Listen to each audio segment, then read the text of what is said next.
한 주간 잘 지내셨습니까? 지금 코로나 속에서 매일 느끼고 또 경험하는 것은 모든 순간이 하나님의 은혜라는 것을 더 깊이 경험하고 있습니다. 우리에게 주신 은혜가 참 큽니다. 그래서 오늘도 우리가 한 공간에 모여서 예배를 드리지는 못하지만 그러나 있는 그 자리에서 또 하나님께서 우리에게 주셨던 그 은혜를 기억하면서 또 하나님 아버지께 온전히 영광 돌리며 예배하는 우리 모두가 되기를 원합니다.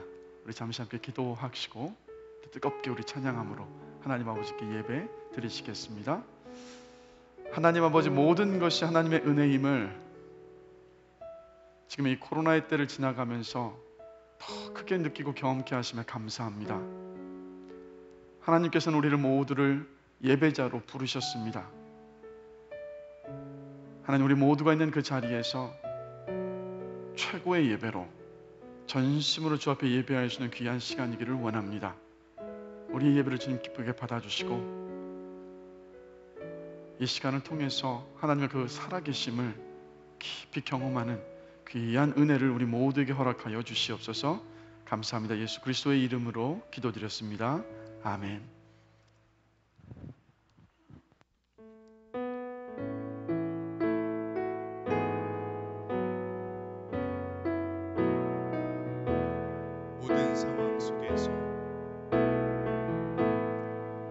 모든 상황 속에서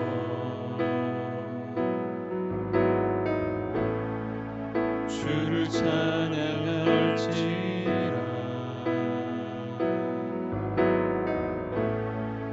주는 너의 큰 상급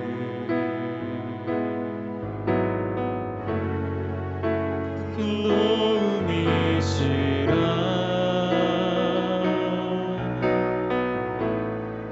주의 얼굴 구할 때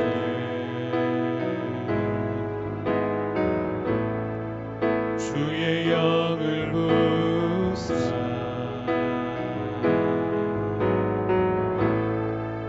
크신 사랑 안에서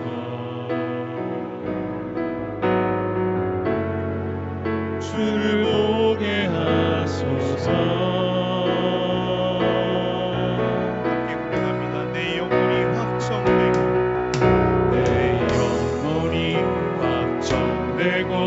확정되어 싸우니 믿음에 눈 들어 주를 바라봅니다.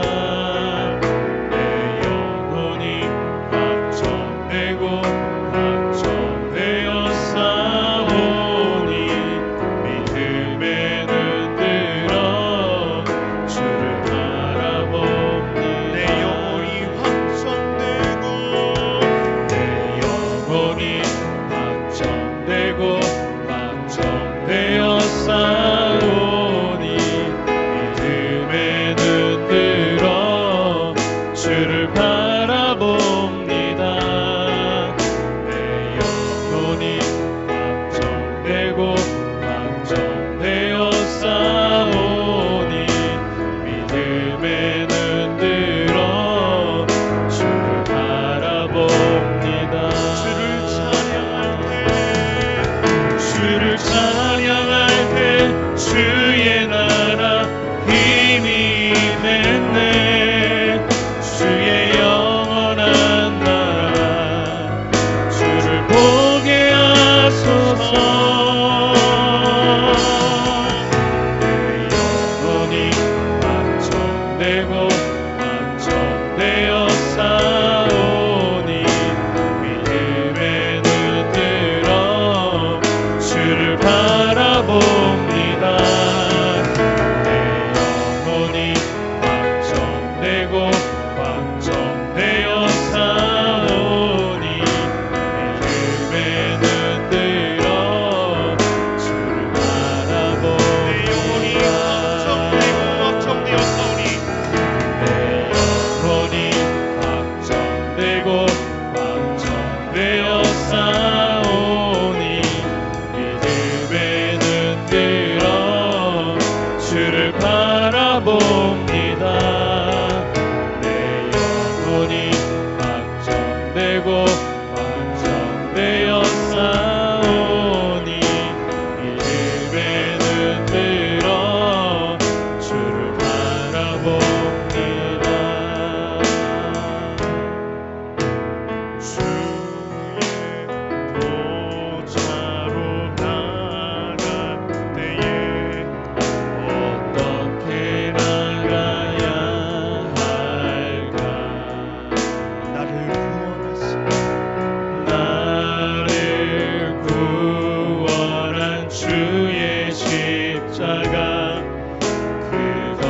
그것을 믿으며 가네.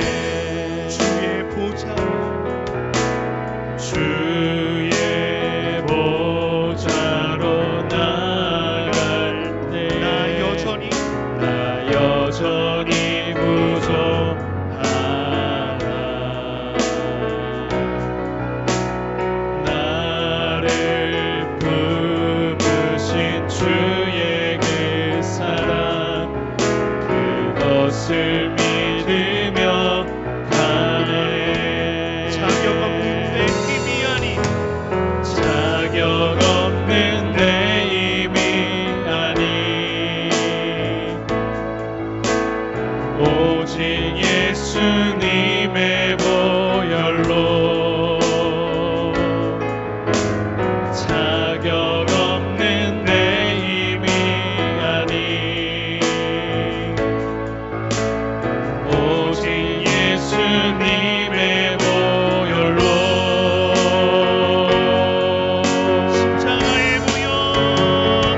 십자가의 보혈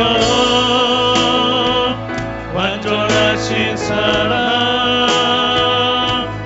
힘입어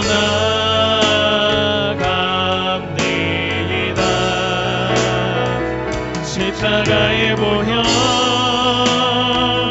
완전하신 사랑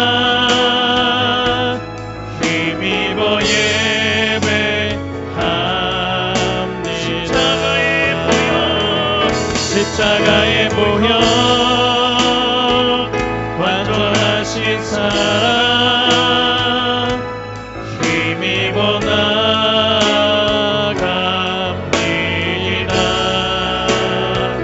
십자가의 보혈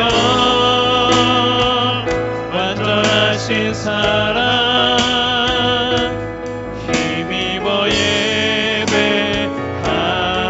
다시 한번 믿음으로 십자가의 보혈 십자가의 보혈 완전하신 사랑 힘입어 나갑니다. 십자가의 보혈 완전하신 사랑 힘입어 예배합니다. 부르신 곳에서 이곳에서 예배하네. 어떤 상황에도 나는 예배하네. 이곳에서 예배하네. 어떤 상황에도 나는 예배하네. 부르신 곳에서 이곳에서 예배하네. 어떤 상황에도 나는 예배하네. 이곳에서 예배하네. 어떤 상황에도 나는 예배하네. 내가 걸어갈 때 길이 되고 살아갈 때 삶이 되는 그곳에서 예배하네. 내가 걸어갈 때 길이 되고 살아갈 때 삶이 되는 그곳에서 예배하네. 이곳에서 예배하네. 어떤 상황에도 나는 예배하네. 이곳에서 예배하네. 어떤 상황에도 나는 예배하네.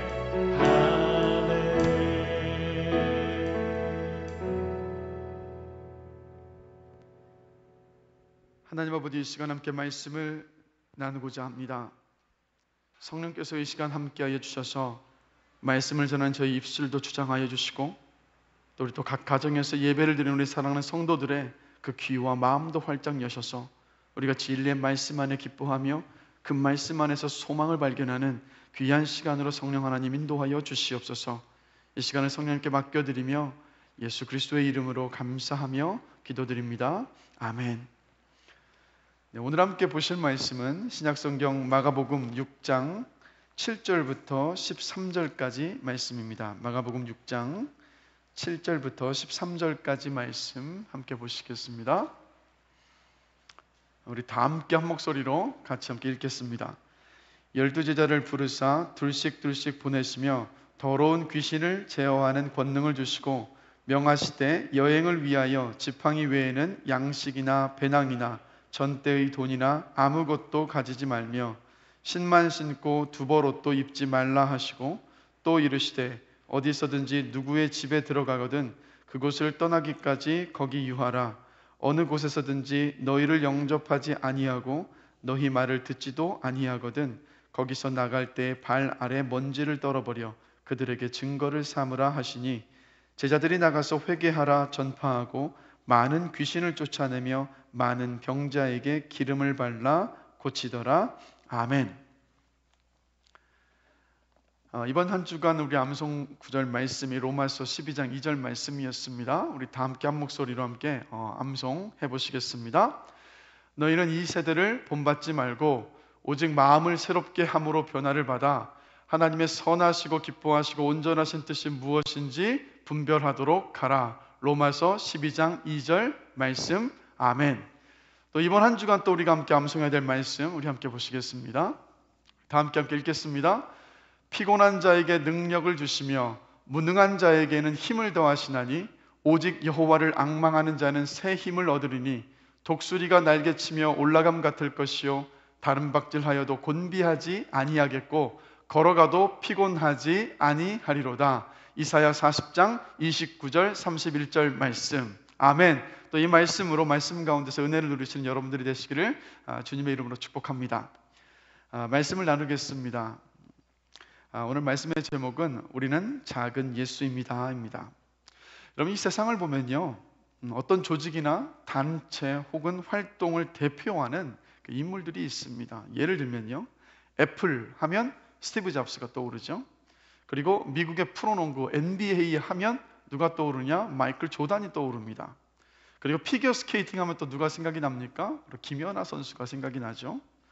이처럼요 예수님의 제자들은 바로 예수님을 이 대표하는 존재들이었습니다. 자, 그들을 통해서 세상의 사람들은 예수 그리스도가 누구인지를 생각했고 예수 그리스도가 누구인가를 경험할 수 있었던 거예요. 여러분, 저와 여러분들도 예수님의 제자입니다.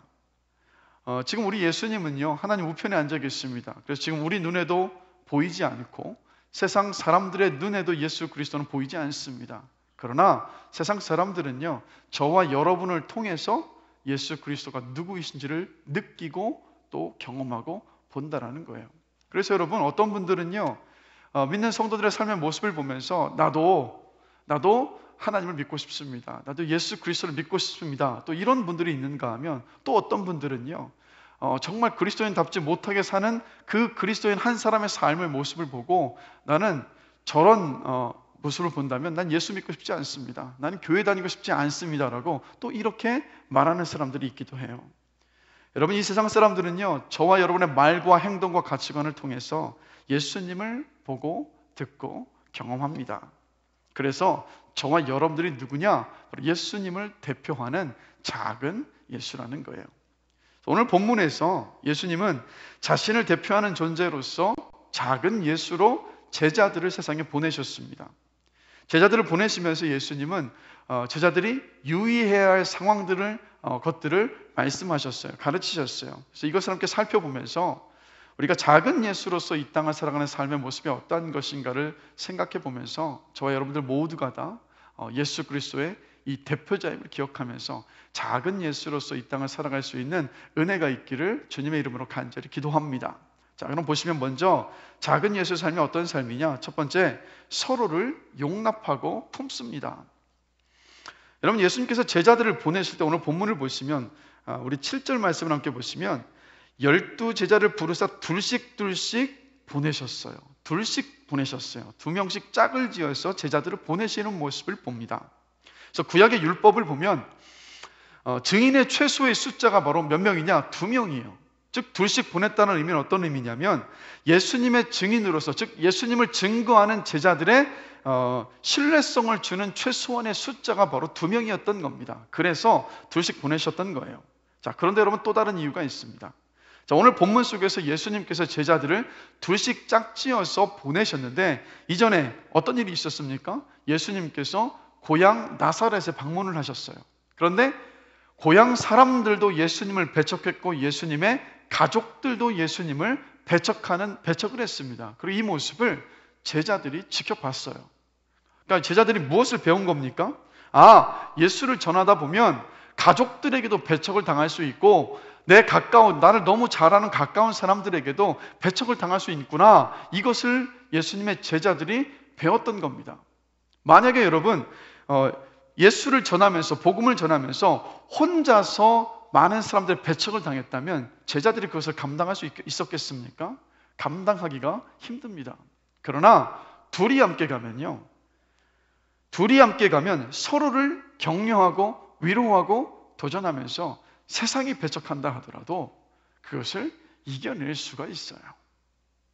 그래서 예수님께서 둘씩 짝을 지어서 보내셨던 겁니다. 예수님 당시나 지금이나 여러분 어떤 시대입니까? 하나님을 부정하는 시대예요. 예수님을 배척하는 시대입니다. 교회와 그리스도인들이 미움받는 시대예요. 이런 시대를 헤쳐나가는 방법은요, 예수님께서 제자들을 둘씩 짝을 지어서 보내셨던 것처럼 제자들인 우리 모두가 다 서로 격려하고 또한 도전하고 위로하면서 믿음을 지키고 하나가 되는 것이 바로 지금 이 시대를 이겨나갈 수 있는 길이에요. 근데 여러분, 요즘 우리나라 이 돌아가는 상황들, 또 한국 교회 안에 돌아가는 상황들, 이 모습을 보면요, 사실 마음을 아프게 하는 일들이 벌어지고 있어요.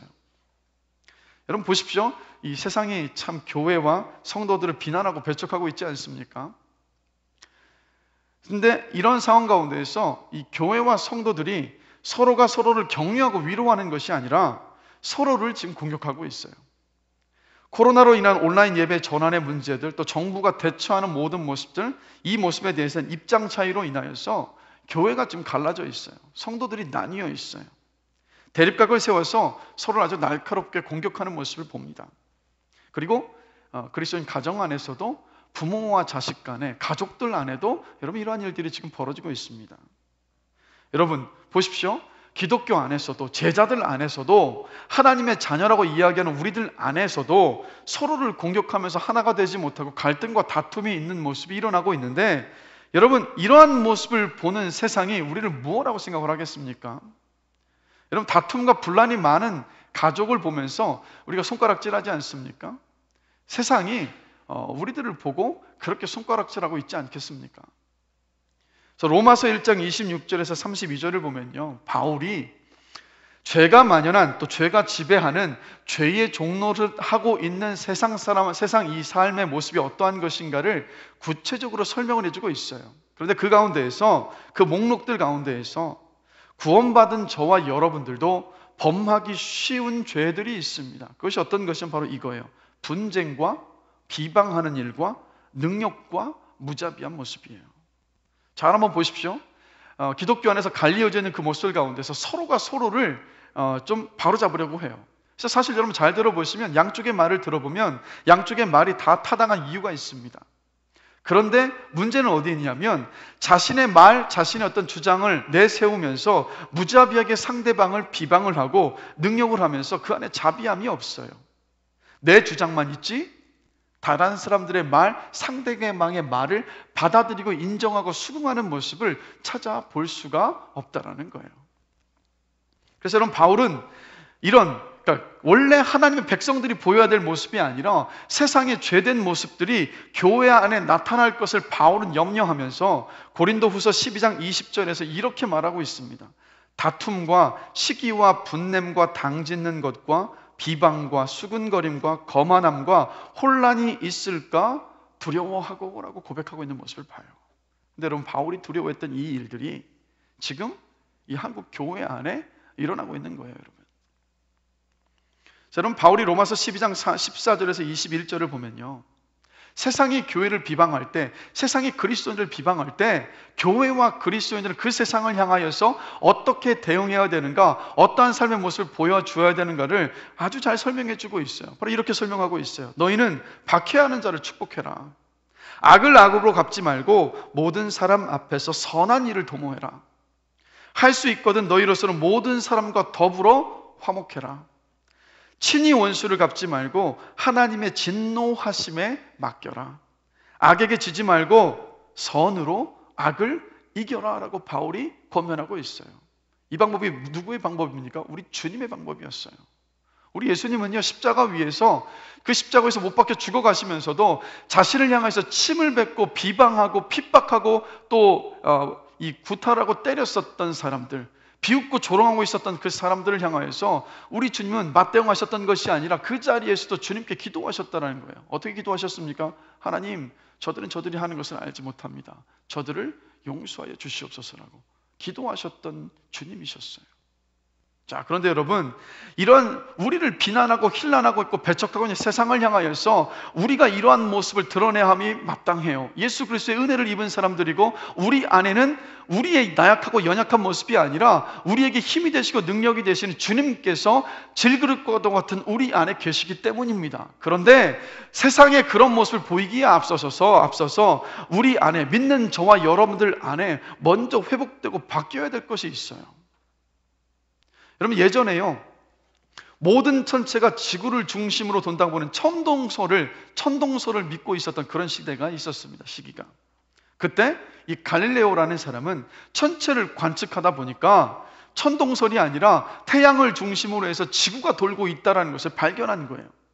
그래서 지동설을 주장을 했습니다. 그런데 그때 어떤 일이 있었습니까? 안타깝게도 천동설을 철석까지 믿고 있었던 당대 사람들은요, 지동설을 말했었던 갈릴레오의 그 말들을 믿지 않았고 도리어 지동설을 주장하고 믿고 있는 사람들을 핍박했던 모습을 봐요. 그들이 틀렸음에도 불구하고 그냥 자신들이 알고 믿고 있는 것이 맞다라고 철석같이 단정하고 믿고 있었기 때문입니다. 그래서 정말 진리인 다른 이야기를 받아들일 수가 없었던 거예요.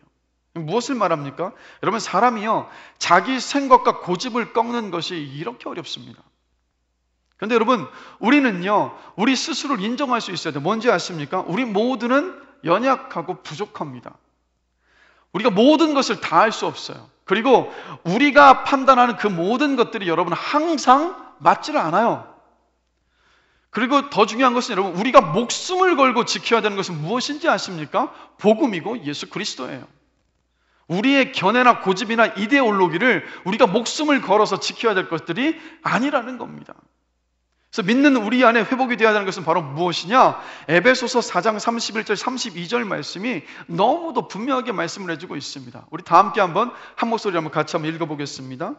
너희는 모든 악독과 노함과 분냄과 떠드는 것과 비방하는 것을 모든 악의와 함께 버리고 서로 친절하게 하며 불쌍히 여기며 서로 용납하기를 하나님이 그리스도 안에서 너희를 용서하심과 같이 하라. 바로 이거예요, 여러분. 노함과 비방하기를 우리들 안에서 버려야 돼요. 서로 친절하게 대하며 불쌍히 여기며 용서해야 됩니다. 서로를 이해하고 용납하고 그리고 품어야 돼요. 우리 안에 용서가 없고 용납함이 없고 품음이 없이 하나가 되지 못하면 어떻게 여러분 세상에 거친 비판과 그 배척하는 것에서 맞설 수 있겠습니까, 여러분? 그래서 지금 우리 교회 안에, 성도들 안에 여러분 먼저 회복이 되어야 될 것은 다른 게 아니에요. 우리가 서로가 서로를 용납하고 품고 포용하는 것의 회복이 여러분 가장 먼저 있어야 됩니다. 그래야 이 우리를 거세게 비판하는 그 세상에 맞설 수 있는 것 아니겠습니까? 그래서 여러분, 우리 다시 한번 에베소서 4장 31절 32절 말씀을 우리의 가슴속에 깊이 새기며 순종하기를 결단하면서 다시 한번 우리 한 목소리로 에베소서 4장 31절 32절 말씀 한번 다시 읽겠습니다. 너희는 모든 악독과 노함과 분냄과 떠드는 것과 비방하는 것을 모든 악의와 함께 버리고 서로 친절하게 하며 불쌍히 여기며 서로 용서하기를 하나님이 그리스도 안에서 너희를 용서하심과 같이 하라. 아멘. 여러분, 이 말씀을 묵상하시면서 여러분의 가슴 안에 새기게 되시기를, 그리고 순종하게 되시기를 주님의 이름으로 간절히 기도합니다. 두 번째로 여러분, 작은 예수의 삶은 어떤 삶이냐? 하나님을 신뢰하면서 가볍게 인생 여행을 하는 것을 말해요. 자, 예수님께서 오늘 본문을 보면 제자들을 둘씩 짝을 지어서 보내시면서 제자들이 정말 유념해야 될 것이 무엇인가를 말씀하고 계시는 모습을 봐요. 우리 8절에서 11절까지 말씀인데 우리 다 같이 한번 함께 읽겠습니다. 여행을 위하여 지팡이 외에는 양식이나 배낭이나 전대의 돈이나 아무것도 가지지 말며 신만 신고 두 벌 옷도 입지 말라 하시고 또 이르시되 어디 있어든지 누구의 집에 들어가거든 그곳을 떠나기까지 거기 유하라 라고 말씀하세요. 당시에 그 여행을 떠나는 사람들이 가지고 갔었던 것이 무엇이냐면 걸을 때 쓰는 지팡이하고요, 그리고 음식과 그리고 잠잘 곳을 구할 수 있는 돈, 그리고 그 돈과 또 필요한 것들을 담을 수 있는 가방, 그리고 신발과 추운 밤에 몸을 따뜻하게 하기 위한 두 벌 옷을 가지고 다녔습니다. 그런데 오늘 본문 속에서 예수님은요, 아주 최소한의 것만을 가지고 그 전도 여행을 떠나라고 제자들에게 가르치는 모습을 봐요. 뭡니까? 지팡이와 신발과 옷 한 벌만을 가지고 가래요. 돈도 가지고 가지 말고 그 돈을 담을 그 가방도 가져가지 말라고 하시는 모습을 봐요. 그리고 그렇게 전도여행을 하는 가운데에서 더 크고 좋은 집, 또 더 잘 대접하는 집이 생기면 이리저리 그 집을 바꿔가면서 돌아가는 것이 아니라 그들이 전하는 복음을 받아들여 영접하는 그 한 사람의 집에만 머물라고 주님께서 말씀을 하십니다. 자, 그러면 우리 질문을 던져보는 것은 예수님께서 왜 이렇게 말씀하셨을까요? 그 이유는요, 먼저 가볍게 여행을 해서 복음을 전하는 것에만 제자들이 집중하도록 하시기 위함이었고, 두 번째 이유는요, 물질이 아니라 하나님 아버지를 의지하도록 하시기 위해서 제자들에게 이렇게 말씀을 하셨던 거예요. 자, 그러면 제자들에게 하셨던 이 말씀 안에서 여러분, 예수님의 제자로서, 작은 예수로서 우리가 이 땅을 어떻게 살아가야 하는가, 아주 중요한 것을 우리가 배울 수 있습니다. 여러분, 지금 우리가 사는 세상을 가만히 보시면 소유를 아주 중요하게 생각하는 세상입니다. 그래서 여러분, 우리나라도 보면요, 매년 그 매스컴에서 또 정부에서 강조하는 것이 뭡니까? 1인당 국민소득이 우리가 몇 달러입니다. 이걸 자꾸 강조를 해요. 그리고 3만 불이 넘었습니다. 4만 불 시대가 몇 년이 남았습니다. 이렇게 이야기를 하죠. 거기에 담겨진 뉘앙스가 뭡니까? 국민소득이 늘어나면 우리가 행복해집니다. 이것을 전제에 깔고 있어요. 그런데 여러분, 더 많은 소유에 집착하면 할수록요, 어떤 일이 벌어지는지 아십니까? 믿음과 구원과 또 천국의 소망과 말씀의 은혜, 성령의 열매와도 같은 이런 영원한 것에 대한 관심을 빼앗기고 이것에서부터 멀어지게 만드는 것이 바로 소유라는 거예요.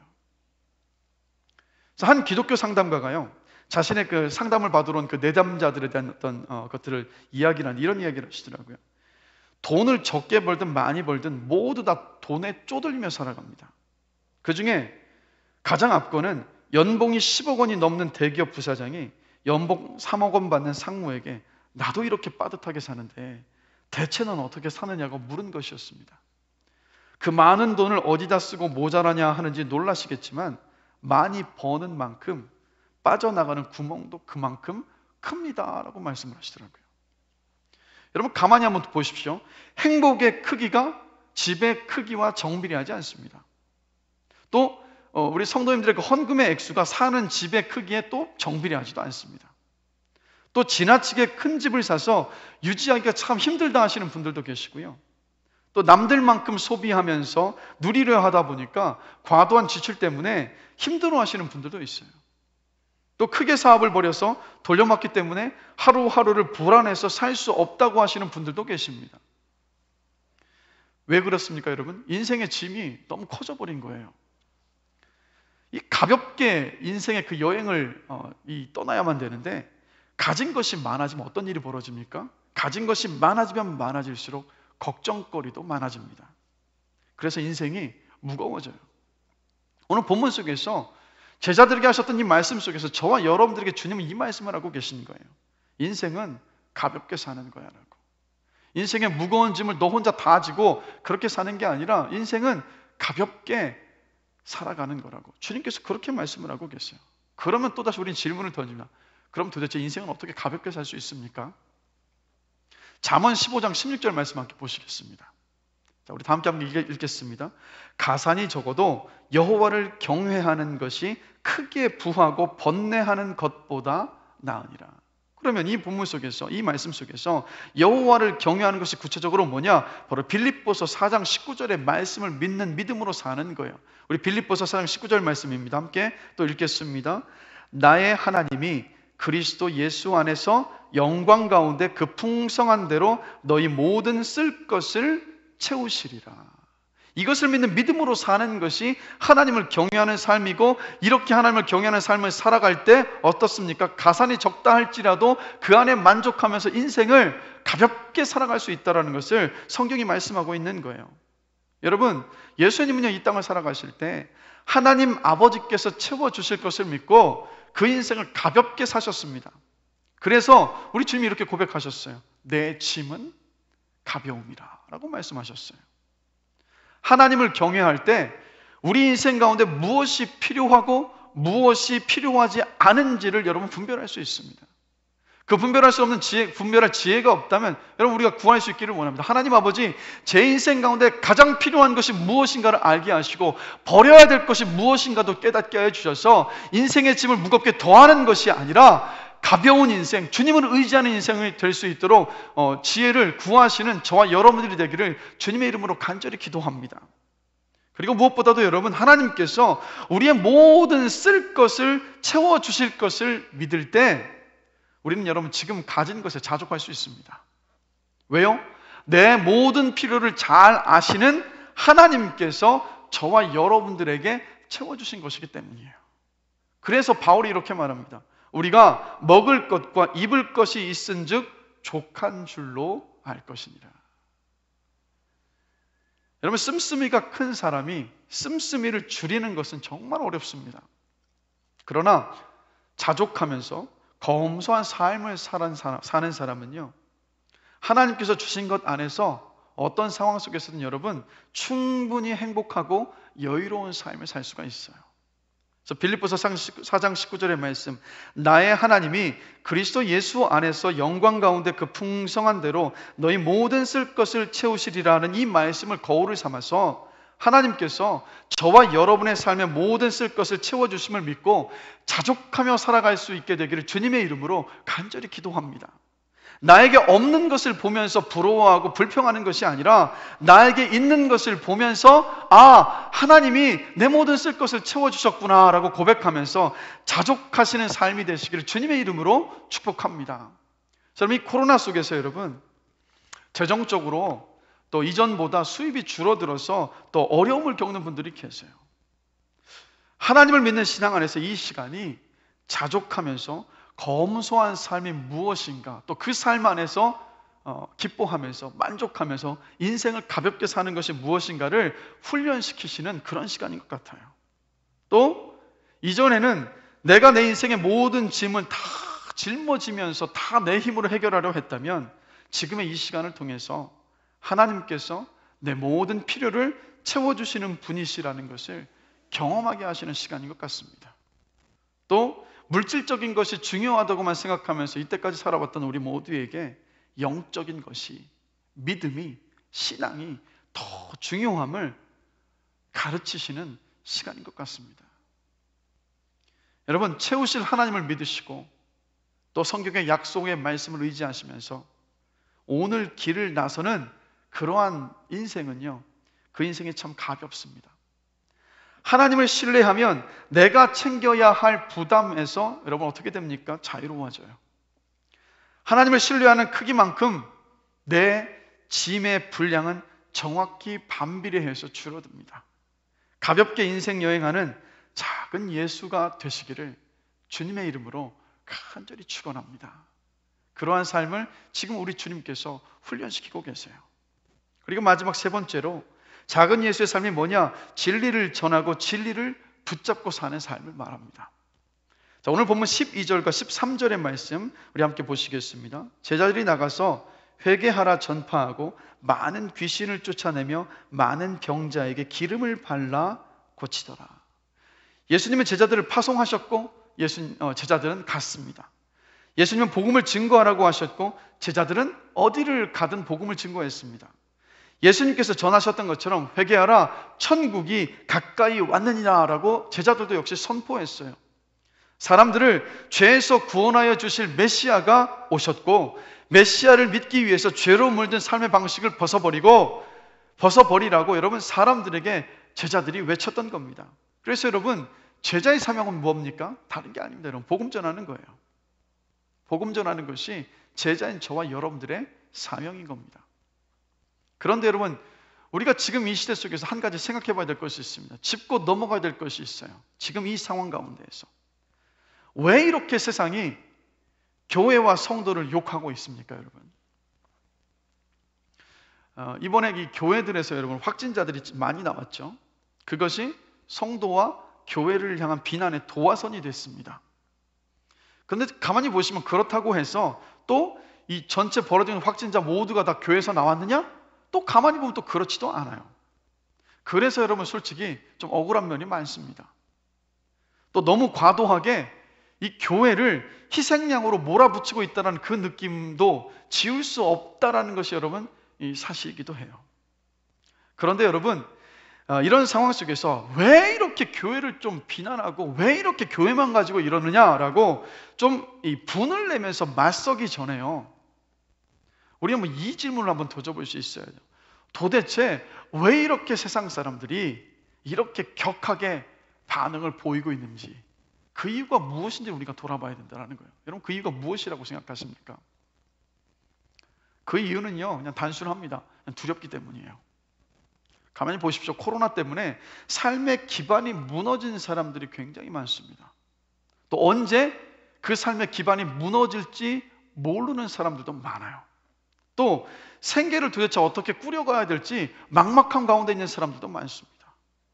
두려움 때문에 집 밖을 나서지도 못하고 어떤 모임에도 참석하지 못하고 혼자서 집안에서 고립된 채 살아가고 있는 그런 사람들도 여러분 정말 많습니다. 그래서 여러분 코로나 블루라고 하죠.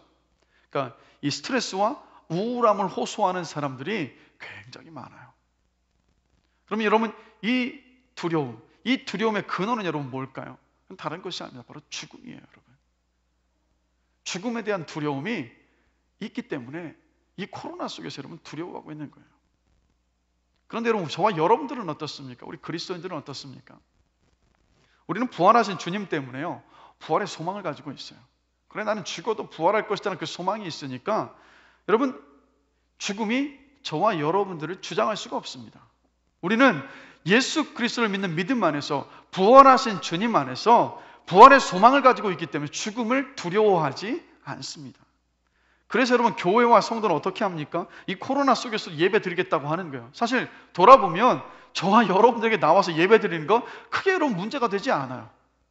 왜요? 부활의 소망이 있고 믿음이 있으니까. 그런데 세상 사람들이 볼 때는 도무지 이해가 되지 않는 일인 겁니다. 왜요? 빨리 코로나가 끝나야 되는데 저렇게 모이다가 코로나가 또다시 옮겨가면 어떻게 하나라는 그 두려움이 그들 안에 있기 때문이라는 거예요. 그래서 여러분 하루빨리 하루속히 백신이 개발이 되어야 됩니다. 그래야 이 코로나19 사태가 끝이 나요. 그래서 여러분 계속해서 하나님 아버지 이 백신을 개발하는 이들에게 지혜를 주시고 그 모든 과정 가운데 개입하여 주셔서 하루속히 백신이 개발될 수 있도록 주님 은혜를 주시옵소서라고 저와 여러분들 모두가 다 중보하며 기도해야 합니다. 그런데 여러분 이것을 알아야 돼요. 백신이 나와서 이 코로나19가 끝났습니다. 그런데 우리가 여러분 유념해야 될 것이 무엇인지 아십니까? 또 다른 전염병은 반드시 나온다는 거예요. 그러면 그때가 되면 또 다른 그 전염병을 막을 또 백신을 개발하기까지 우리는 두려움에 떠는 그 시간들을 또다시 직면하게 될 것이라는 거예요. 그러면 여러분 궁극적으로 필요한 것이 뭐겠습니까? 백신입니까? 아니에요. 궁극적으로 필요한 것은 뭐냐면 우리 안에 두려움을 가져는 그 두려움을 이길 수 있는 그것이 필요해요. 여러분 그게 뭡니까? 바로 복음이에요.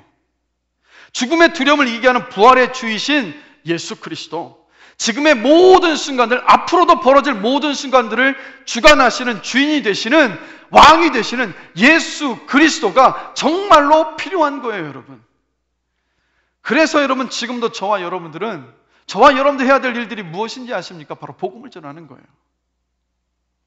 그러나 지금 이 우리나라를 보시면 성도와 교회를 향한 저항이 너무도 거세지 않습니까? 오늘 보면 11절 말씀을 보면 예수님께서 이런 말씀을 하세요.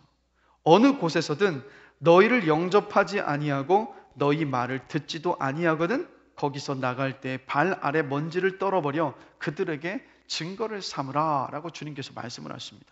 이 말씀은 무슨 뜻이냐면 복음을 받아들일 마음과 준비가 되어 있는 사람들에게만 담대하게 효율적으로 복음을 전하라는 말씀이에요. 여러분, 지금 이 코로나 속에서 교회를 향한 어떤 그 적대감 속에서 여러분, 어떤 식당에서는요 식사 기도하는 사람을 보면 나가달라고 하는 그런 식당도 있다고 합니다.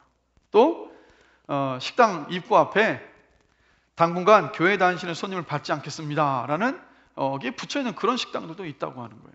그만큼 교회와 성도들을 향한 이 막 적대감이 굉장히 크지 않습니까?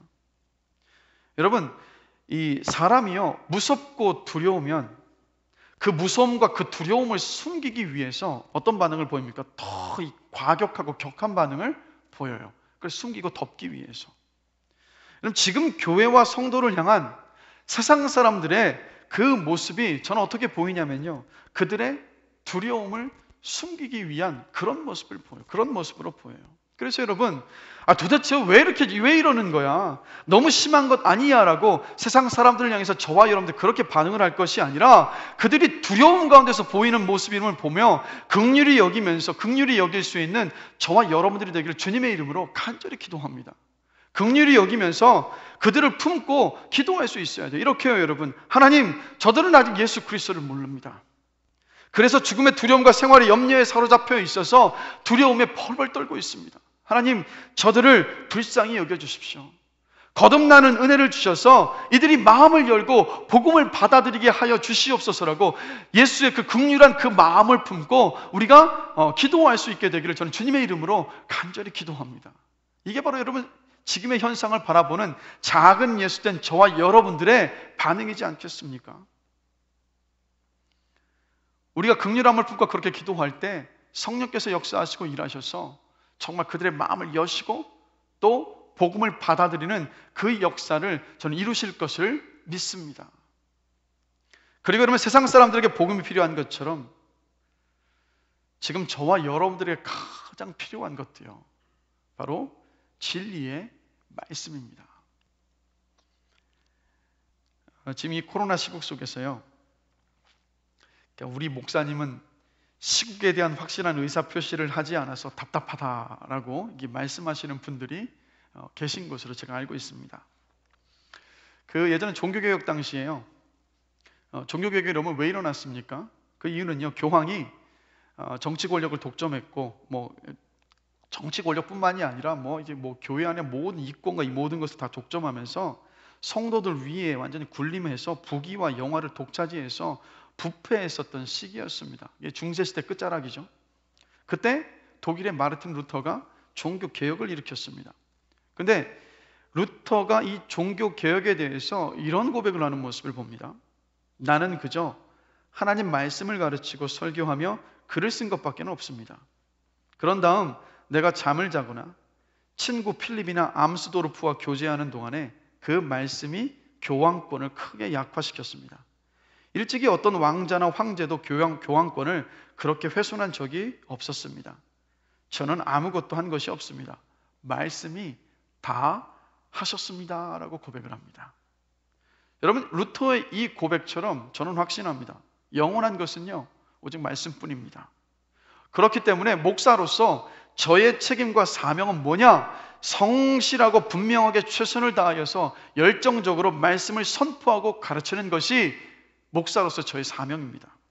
말씀의 씨앗을 제가 성실하게 뿌리면, 성령님을 의지해서 성실하게 그 말씀의 씨앗을 뿌리면 이 말씀을 통해서 하나님께서 일하실 것을 저는 믿습니다. 그래서 저는 전에도 그랬고 지금도 그렇고 앞으로도 그럴 것이지만 여러분 그냥 말씀을 전하고 가르치는 것에만 전념할 것입니다. 그리고 더불어서 성도 여러분들도요, 말씀을 읽고 묵상하고 암송하는 것, 그것이 지금의 이 때를 헤쳐나갈 수 있는 유일한 길이에요. 그러기에 말씀을 읽고 묵상하고 암송하는 것을 게을리하지 마시고 말씀에 사로잡히시는 여러분들이 되시기를 주님의 이름으로 간절히 축원합니다. 그런가 하면 우리는 부활의 주요 온 우주의 주관자 되시는 진리이신 예수 그리스도를 믿는다고 고백하지 않습니까? 진리에 사로잡혀 있지 않습니까? 진리를 전하는 이들이지 않습니까? 그렇다면 여러분, 우리의 삶은 어때야 되겠습니까? 불평하는 말을 버리고 찬양하는 삶의 모습이 우리 가운데 있어야 된다는 거예요, 여러분. 빌립보서 2장 14절과 15절의 말씀 보겠습니다. 모든 일을 원망과 시비가 없이 하라. 이는 너희가 흠이 없고 순전하여 어그러지고 거스르는 세대 가운데에서 하나님의 흠없는 자녀로 세상에서 그들 가운데 빛들로 나타나며 라고 말씀하죠. 자, 그런데 이 말씀을요, 원어 그대로 문자적으로 해석을 하면 이렇게 됩니다. 너희가 흠이 없고 순전하여 어그러지고 거스르는 세대 가운데에서 하나님의 흠없는 자녀로 세상에서 그들 가운데 빛들로 나타나기 위해서는 불평하는 것을 멈춰라가 돼요. 우리가 정말 우리 주님의 주권을 믿는다면, 주님의 선하심과 신실하심을 믿는다면 불평할 수 없습니다. 아니, 불평하지 않습니다. 혹시 저와 여러분의 평상시의 삶 속에서 불평이 습관이 되어버린 것은 아닌가? 우리 자신을 점검해 봐야 된다는 거예요. 불평은요, 하면 할수록 더 많은 불평을 양산해야 돼요. 그리고 불평은 전염성이 매우 높아서 내 주변의 사람들까지도 불평하는 사람으로 바꿔버립니다. 우리 성경 속에서 보지 않습니까? 광야에서 이스라엘 백성들의 모습 속에서, 또 가나안 땅을 정탐했었던 그 정탐꾼들의 모습 속에서 보지 않습니까? 그래서 여러분, 정말 진리 안에 여러분이 계시다면, 진리가 되신 주님을 신뢰하고 믿으신다면, 그 주님께서 신실하신 분이심을 믿고 계시다면, 저와 여러분들이 그 불평의 말이 아니라 하나님이 일하고 계십니다. 하나님께서 지키십니다. 주님께 소망을 두고 참고 인내하면 반드시 이겨내게 하십니다라는 믿음과 격려의 말을 할 수 있는 저와 여러분이 되기를 주님의 이름으로 간절히 축원합니다. 그리고 사도행전 16장 25절 함께 보실까요? 한밤중에 바울과 실라가 기도하고 하나님을 찬송하며 죄수들이 듣더라. 자, 이 말씀을 가만히 보시면 이 바울과 실라가 복음을 전하다가 지하 감옥에 갇혀 있지 않습니까? 그런데 그 밤에 감옥 안에서 큰 소리로 기뻐하며 찬송하며 기도했었던 바울과 실라예요. 그런데 바울과 실라가 찬송하며 기도하고 있을 때 여러분, 누가 듣고 있었습니까? 이 본문의 말씀을 보면 죄수들이 듣고 있었어요. 이처럼 우리가 어둠 속에서 찬양할 때 우리와 같은 형편과 처지에 있는 사람들이 우리의 그 찬양을 듣고 있습니다. 그래서 여러분, 찬양은 역시 놀라운 전염성을 가지고 있어요. 코로나로 힘든 시기를 지날 때 우리의 사명은요, 어둠 속에서 찬양을 불러서, 이 힘겨운 때 속에서 찬양을 불러서 같은 어둠 속에 있는 사람들에게 찬양을 들려주는 거예요. 그때 그 찬양이 그들에게도 여러분 위로가 됩니다. 언젠가 여러분, 그 모세의 어머니 요게벳이 어린 아기 모세를 이 갈대 상자에 담아서 이 나일강에 떠나보내는 그 어머니 요게벳의 심정을 노래한 그 찬양이 바로 요게벳의 노래라는 찬양인데, 여러분, 이 찬양을요, 믿지 않는 분들에게 이 찬양을 카톡을 통해서 보내드리면 여러분, 그분들도 이 찬양을 들으면서 위로 속에서 눈물을 흘리는 모습을 봐요. 우리가 부르는 찬양이 믿지 않는 사람들이 들었을 때 이 찬양이 여러분, 우리들에게도 위로가 되지만 그들에게도 여러분 위로가 돼요. 그런데 여러분, 그것으로 그치질 않습니다. 사도행전 16장 26절을 또 보시면 이렇게 말씀합니다. 이에 갑자기 큰 지진이 나서 옥토가 움직이고 문이 곧 다 열리며 모든 사람의 메인 것이 다 벗어진지라. 바울과 실라가 갇힌 감옥문만 열렸던 것이 아니라 모든 감옥문이 다 열렸습니다. 그런데 사도행전 16장 이 부분을 보면요, 이 감옥문이 열렸을 때 도망친 죄수들이 단 한 사람도 없었습니다. 여러분, 그것은 무엇을 말하는 걸까요?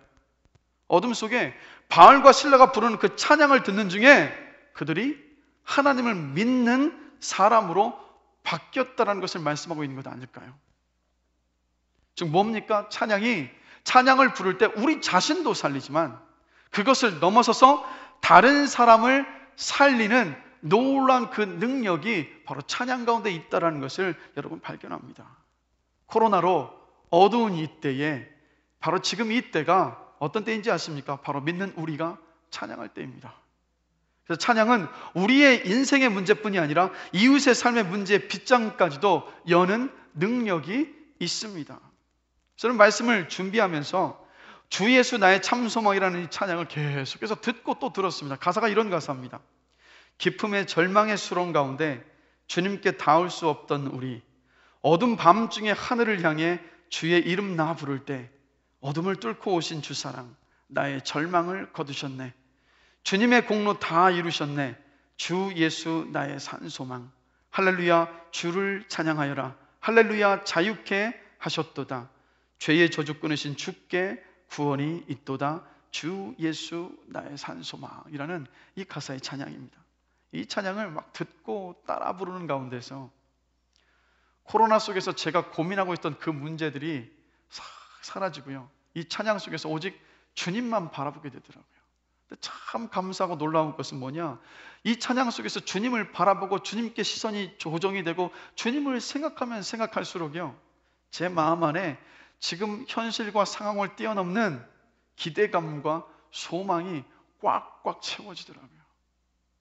여러분, 불평하는 말로, 근심과 걱정으로 여러분의 입술을 채우지 마시고 찬양으로 여러분의 입술을 채우시고 열게 되시길 주님의 이름으로 축복합니다. 여러분, 이번 한 주를 살아가시면서 하루를 우리 찬양으로 시작하십시다.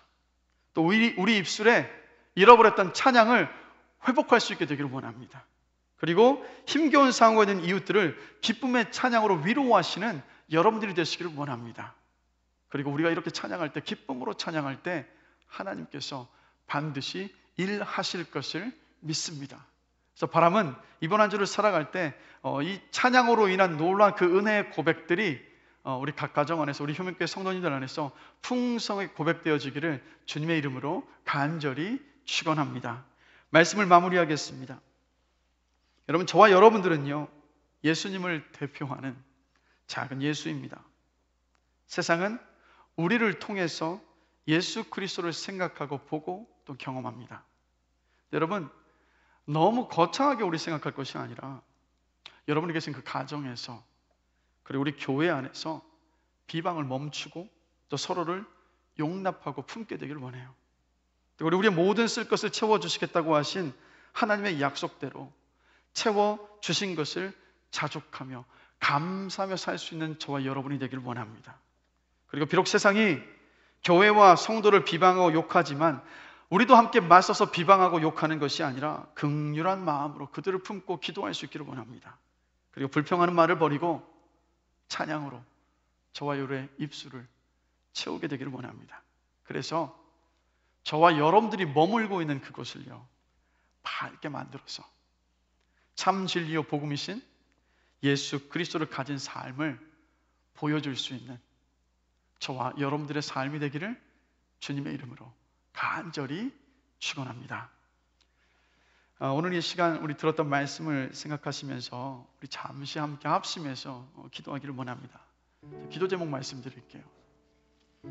가정에서, 교회에서 노함과 분냄과 비방을 버리고 서로를 친절하게 대하며 불쌍히 여기며 용서하며 용납하고 품겠습니다. 두 번째 기도 제목입니다. 우리 모든 쓸 것을 채워주시겠다고 약속하신 하나님께서 채워주신 것을 자족하며 감사하며 살겠습니다. 하나님을 신뢰하며 가볍게 인생 여행을 하게 하여 주십시오. 또 세 번째 기도 제목입니다. 교회를 비방하고 적대하는 하더라도 복음이 필요한 믿지 않는 이들을 긍휼히 여기며 중보하겠습니다. 그리고 불평하는 말을 버리고 찬양하겠습니다라고. 그리고 이런 우리의 삶을 통해서 예수 그리스도가 드러나게 하여 달라고 우리 이 기도 제목 가지고 이 시간 잠시 함께 기도하시겠습니다. 우리 다 함께 기도하겠습니다.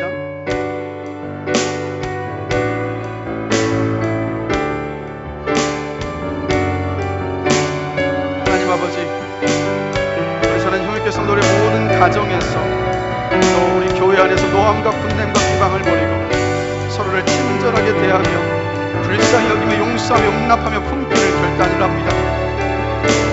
그리고 우리 모든 쓸 것을 채워주시겠다라고 약속하셨습니다. 하나님 아버지, 지금도 주님께서 우리의 모든 쓸 것을 필요를 채워주시고 계심을 믿습니다. 그러하기에 주님께서 이미 우리에게 채워주셨기 때문에 채워주신 것에 자족하며 감사하기를 결단합니다. 그리고 무엇보다도 하나님을 신뢰하며 무거운 짐을 나 홀로 지는 인생이 아니라 주님께 내 무거운 짐을 맡기며 가벼운 인생을 살아가기를 원합니다.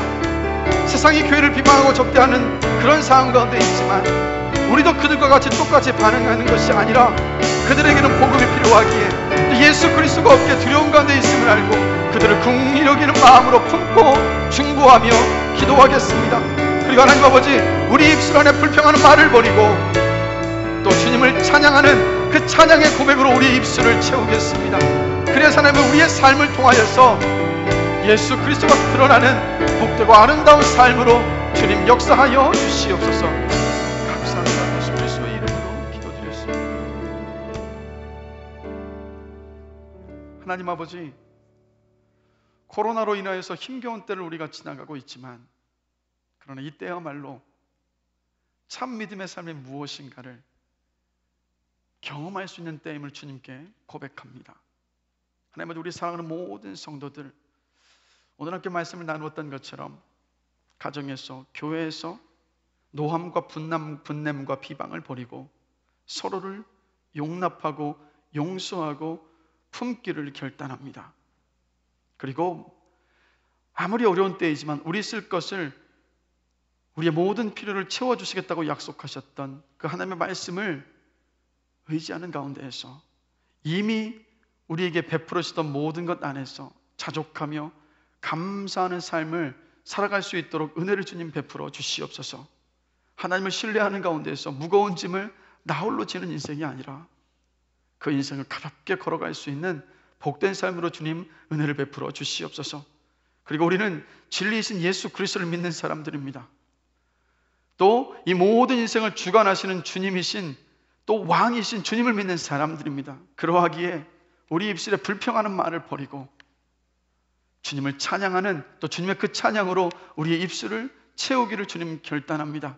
그래서 하나님 아버지, 비록 힘들고 어려운 시기를 살아가고 있지만 우리의 삶을 통하여서 예수 그리스도가 온전히 드러나는 복된 삶으로 주님 우리 사랑하는 모든 성도들 축복하시고 은혜를 베풀어 주시옵소서. 감사합니다. 예수 그리스도의 이름으로 기도드렸습니다. 아멘. 우리 이 시간 주 은혜임을 함께 찬양하시면서 준비하신 헌금 우리 하나님 앞에 드리시겠습니다.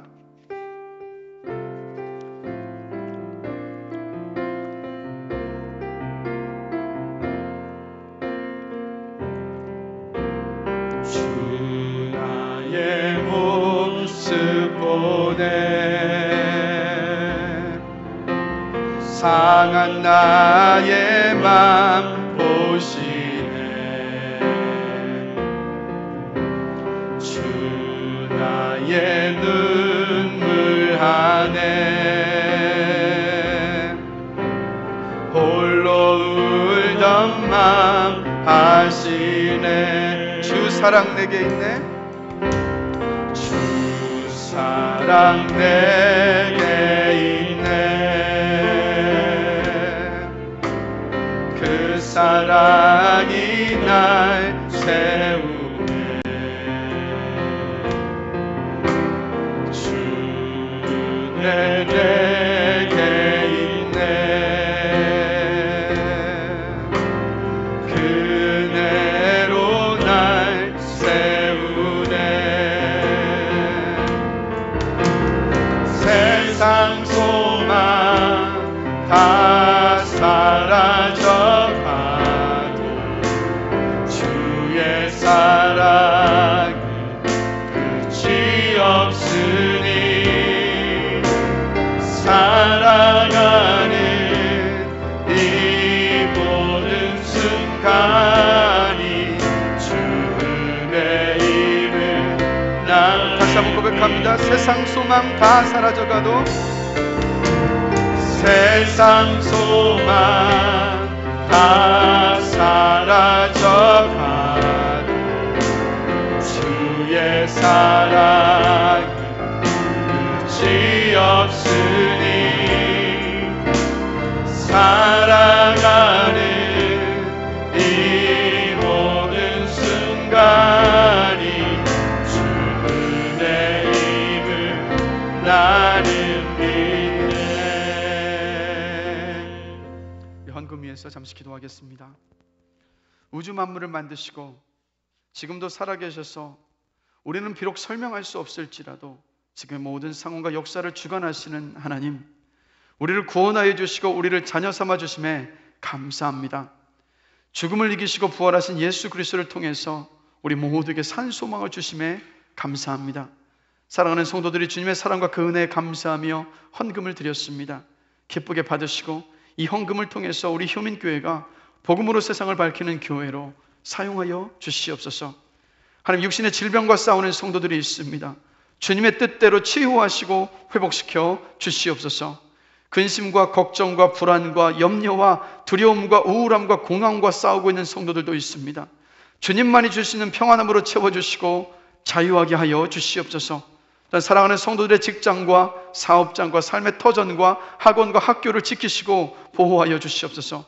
어려움 가운데 있다면 살 길과 피할 길을 열어주십시오.